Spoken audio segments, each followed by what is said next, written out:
اور میرے بھائیوں، دوستوں اور بزرگوں، موبائلوں سے کچھ نہیں ہوتا ہے، پیسوں سے کچھ نہیں ہوتا ہے۔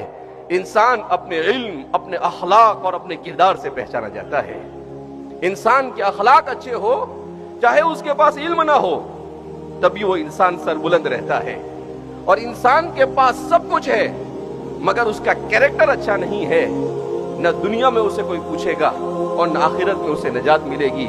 نبی کریم صلی اللہ علیہ وسلم نے ارشاد فرمایا، اکثر ما يدخل الناس الجنت هو حسن الخلق، سب سے زیادہ وہ چیز جو انسانوں کو جنت میں لے جائے گی وہ ہے حسن اخلاق۔ حضور نے کثرت عبادت نہیں کہا، حضور نے کہا کہ جتنے اخلاق آپ کے اچھے ہوں گے آپ اتنا ہی جلد جنت کے اندر اتنا بلند اور اتنا عظیم مقام حاصل کریں گے۔ اسی لیے کہتے ہیں کہ اچھے اخلاق والا ان لوگوں سے بھی آگے نکل جاتا ہے جو رات بھر عبادت کرتے ہیں اور دن بھر روزہ رکھتے ہیں۔